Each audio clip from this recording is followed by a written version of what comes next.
Saksak sa pisngi ang inaabot ng isang lalaking napaaway sa Rodriguez, Rizal. Bigla namang hinampas ng bahagi ng hollow block ang isang estudyante sa Davao City. Yan ang spot report ni EJ Gomez.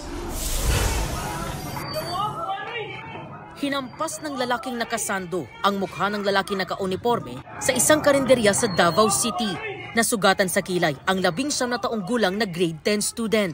Ayon sa mga pulis, habang pumipili ng ulam ang biktima at mga kaklase niya sa karinderya, bigla siyang sinugod at hinampas sa mukha ng lalaking 16 na taong gulang gamit ang parte ng hollow block.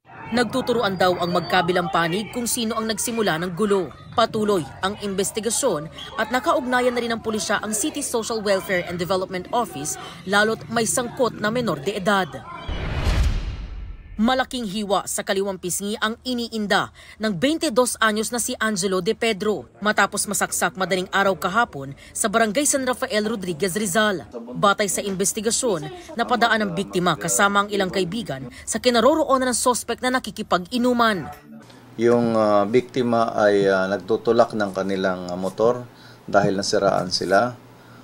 So, doon sa tapat kung saan may nagiinuman, then may nagbiro na sunugin na natin, sunugin nyo na yan. And then may nagtapon ng lighter. Sinabi niya, sabugin na natin ng motor. Tapos may konting pagkalo sa pambuno po kami. Tapos pumakbo po sa loob ng inuupahan nila. Tapos pagbalik niya po, sinaksak niya na po. Kumuha ng balisong. Ilang bisis inundayan ng saksak itong biktima natin at tinamaan nga dito sa mukha niya.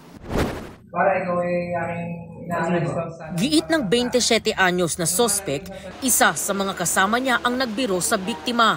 Umawat pa nga raw siya. Sabi nung nasaksa ko po, sabi niya, sige, kahit magkaduguan tayo dito. Sa sobrang ko po, galit ko, pumasok po ako sa bahay. Tapos paglabas ko po, sinunggaban ko po ng saksak. Nakakulong na ang sospek at mahaharap sa reklamong frustrated homicide.